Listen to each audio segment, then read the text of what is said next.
Hello दोस्तों, कैसे हो। आज हम बात करेंगे पृथ्वी पर से डायनासोर का अंत कैसे हुआ।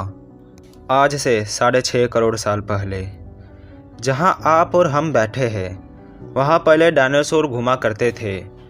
इन डायनासोर का वजन लाखों टन में हुआ करता था। कुछ डायनासोर ऐसे थे जो उड़ने वाले विशालकाय हाथियों के बराबर हुआ करते थे। परंतु ऐसा क्या हुआ कि इन डायनासोर का नामो निशान कुछ घंटों में ख़त्म हो गया। आइए समय में थोड़ा पीछे चलते हैं। उस समय ऑक्सीजन की मात्रा बहुत ज़्यादा थी। ऑक्सीजन की मात्रा इसलिए ज़्यादा थी कि उस समय विशालकाय बहुत बड़े बड़े पेड़ पौधे हुआ करते थे। कई पेड़ों की प्रजाति जितनी बड़ी बड़ी है कि 20-30 मंजिल जितने बड़े बड़े पेड़ पौधे हुआ करते थे। और इस जंगल में पाए जाते हैं डायनासोर। ये है 8 मंजिला ऊंचा अर्जेंटासोरस और यह एक ऐसा डायनासोर था जो एक ही दिन में कई जंगल चढ़ जाते थे।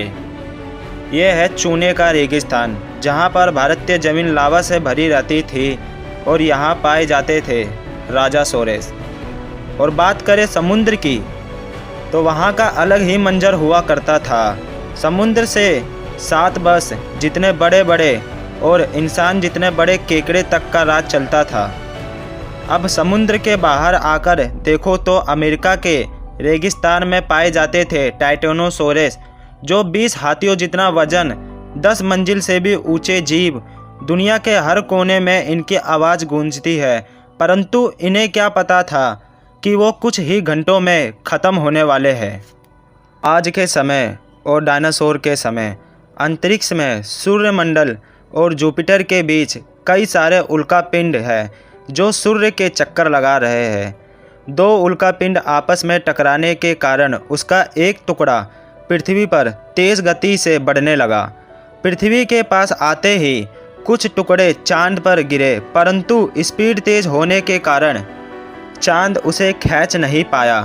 ज़्यादा गति होने के कारण उल्कापिंड को जलाना शुरू कर दिया। 8000 किलोमीटर प्रति घंटे के स्पीड से पृथ्वी से टकराया।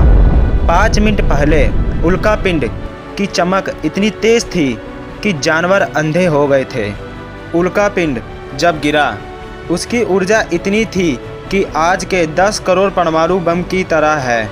इससे निकली गर्मी 6000 सेल्सियस आसपास के जानवर को राख में बना दिया।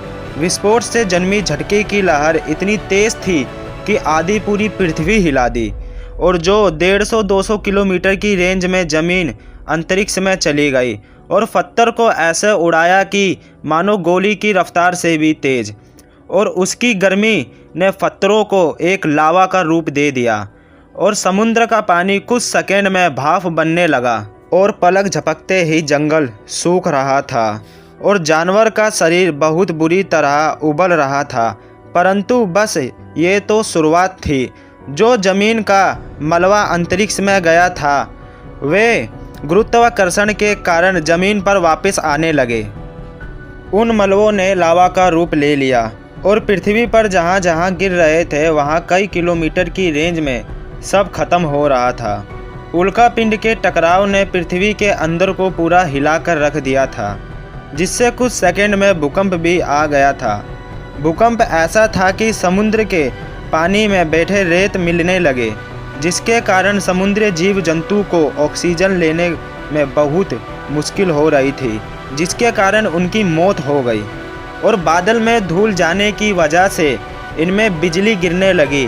तूफान के बीच कई टन आने वाले जानवर, पेड़ पौधे सब राख में बदल गए। तूफान इतना तेज था कि चूने के रेगिस्तान को जहरीले गैस में बदल दिया और कुछ घंटों में पूरी पृथ्वी धूल से ढक गई। पृथ्वी पर बस खोलते लावा थे। 100 में से 70% जानवरों का नामो निशान मिट गया था और जो बचे थे वो हमारे पूर्वज थे, जिनको ज़मीन के अंदर रहने की आदत थी।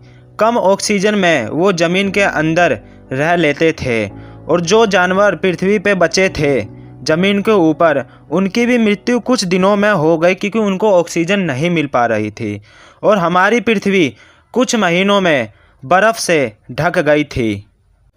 अगर वीडियो पसंद आई हो तो चैनल को सब्सक्राइब करना मत भूलना और लाइक ज़रूर करना और शेयर भी ज़रूर करना।